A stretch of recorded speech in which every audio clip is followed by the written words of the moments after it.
స్తోత్రం యేసయ్యా. ప్రియమైన దేవుని బిడ్డలారా, క్రీస్తు నామములో మీ అందరికీ సమాధానం కలుగును గాక. ఆమేన్. ప్రతి దినము దేవుని వాగ్దానం అనే ఆత్మీయ చక్కటి కార్యక్రమంలో మిమ్మల్ని ప్రేమపూర్వకంగా ఆహ్వానిస్తున్నాను. దేవుని బిడ్డలారా, ఎలా ఉన్నారు? బాగున్నారా? ఉదయాన్నే లేచారా? ప్రార్థన చేసుకున్నారా? మరి కాసేపైనా దేవుని వాక్యాన్ని మీరు చదువుకున్నారా? ప్రభు మీతో మాట్లాడి మిమ్మల్ని బలపరిచారని నేను ప్రతి దినము మరలా అదే మాటలతో అడుగుతా ఉన్నాను. ఎందుకంటే దేవుని ప్రేమ బలవంతం చేస్తుంది కనుక మిమ్మల్ని ప్రతి దినము మరి ఈ మాటలతో హెచ్చరిస్తూ మిమ్మల్ని బలపరచడానికి దేవుడు ఇచ్చిన కృపను బట్టి ఆయన స్తుతిస్తూ ఘనపరుస్తూ ప్రతి దినము దేవుని వాగ్దానం అని ఆత్మీయ చక్కటి కార్యక్రమంలో వాగ్దానాన్ని చదువుతున్నాను. యోహాను సువార్త 14వ అధ్యాయము 6వ వచనం.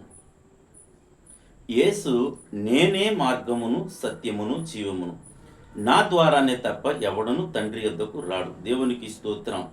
చక్కటి వాగ్దానం ద్వారా ఇద్దరు ప్రభు మనతో మాట్లాడుతున్నాడు. ఏమనంటే, నేనే మార్గమును, నేనే సత్యమును, నేనే జీవమును. ఇద్దరం మరి మార్గం, పరలోకానికి లేదా స్వర్గానికి మార్గం వెతికే అన్వేషణలో ఒకవేళ మనం ఉంటే, మీలో ఎవరైనా ఉంటే, అంటే యేసు ప్రభు అంటున్నాడంటే మరి నేనే మార్గాన్ని ఆ స్వర్గానికి. దేవునికి స్తోత్రం. హల్లెలూయా. ఇంకా ఏం చెప్తున్నాడంటే సత్యం, అలాగే నేనే సత్యమును అంటున్నాడు. ఒకవేళ సత్యవంతుడైన దేవుడిని ఒకవేళ మీరు వెతుకుతా ఉంటే యేసు ప్రభు సెలవిస్తున్న మాట ఏమిటో తెలుసా? ఆయనే సత్యము. దేవునికి స్తోత్రం. మరణం తర్వాత జీవాన్ని అంటే నిత్యము నేను జీవించాలి. ఈ శరీరానికైతే మరి మరణం ఉంది, కానీ నా ఆత్మకు మరి మరణం లేదు గనక ఆ ఆత్మ మరి జీవింపబడాలంటే ఆ జీవం నువ్వు ఎక్కడ పొందుకుంటావనంటే మరి దేవుని వాక్యం సెలవేస్తుంది, నేనే జీవమును, నా ద్వారానే తప్ప ఎవడను తండ్రి యొద్ద కంటే మరి పరలోక రాజ్యం అనగా స్వర్గానికి మరి ఎవ్వడును మరి నా ద్వారానే తప్ప మరి వేరే మార్గము లేదని ఆయన సెలవిస్తున్నాడు గనక మరి ఆయన సెలవిచ్చిన మాటలు మరి ఆయన కోసం ఆయనే చెప్పుకున్నాడంటే మరి సత్యమా అని మీరు అనుకోవచ్చు. అయితే ఆయన మరొకసారి ఏమంటున్నాడంటే మరి దేవుడు పరిశుద్ధుడు గనక మరి ఆయన ఆరాధించేవారు మరి దేవుడు ఆత్మ గనక ఆయన ఆరాధించారు, ఆత్మతోనూ సత్యంతోనూ ఆరాధించాలని చెప్తున్నాడు. అదే సందర్భంలో నాలో పాపం ఉందని మీలో ఎవడు స్థాపించును అంటే పాపము లేనివాడే పరిశుద్ధుడైన వాడే దేవుడు గనక ఆ దేవుణ్ణి నేనే, నా తప్ప ద్వారా మరి మరొక మార్గము లేదు అని ప్రభు వారు సెలవిచ్చినట్లుగా ప్రతి ఒక్కరూ మరి ఆ యేసు ప్రభు చెంతకు చేరాలని, ఆయన ఆరాధించాలని, ఆయన ఘనపరచాలని, ఆయన ద్వారా మనం అందరం మరి పరలోకము చేరాలని మీ అందరికీ తెలియజేస్తూ దేవుడి మాటలు దీవించును గాక. ఆమెను ప్రార్థన చేసుకుందాం.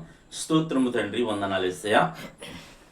ప్రతి దినము దేవుని వాగ్దానం అని ఆత్మీయ చక్కటి కార్యక్రమంలో తండ్రి మీరు ఇస్తున్న వాగ్దానం బట్టి స్తోత్ర. ఎంతమంది ప్రజలు యూట్యూబ్ ద్వారా, షేర్ చాట్ ద్వారా, ఫేస్బుక్ ద్వారా తండ్రి ఈ రోడ్డు మార్గం వెళ్తూ చదువుతున్నారో ఈ బిడ్డలందరి జీవితాలు ఈ వాగ్దానం నెరవేర్చండి అయా. ఎంతమంది ప్రజలు భక్తి అన్వేషణలో ఉన్నారో నా తండ్రి నిజ దేవుణ్ణి తెలుసుకోవాలని నేను ఆతృతతో ఉన్నారో వారందరికీ నీవే మార్గము, నీవే సత్యము, నీవే జీవమని తెలుసుకున్నట్లు నీ కృపను అనుగ్రహించుమని, నీ ద్వారానే తప్ప పరలోక రాజ్యం ఎవ్వరూ చేరలేదని వాక్యం సెలవిస్తుంది. నాయనా, నీలో పాపం లేదు, పరిశుద్ధుడు కనుక నువ్వు దేవుడు అని మేము నమ్ముతూ విశ్వసిస్తూ అయా నీ యందు భయభక్తులు కలిగిన వారికి ప్రభా నువ్వు కలిగించే మేలులు, స్వస్థతలు, ఆరోగ్యము, ఆయుష్ నా తండ్రి నిత్య జీవము నా తండ్రి అందరికీ అనుగ్రహించమని, మా గ్రామాన్ని, మా రాష్ట్ర, మా దేశాన్ని కాచి కాపాడమని, అలాగే ప్రభా ఎగ్జామ్స్ ఎంతమంది పాస్ అయ్యారు వాళ్ళని బట్టి నీకు వందలా మరలా బిడ్డలు నాయన రాయబోచుండే ఎగ్జామ్స్లో కూడా మీరు తోడేయండి ప్రభా నా తండ్రి.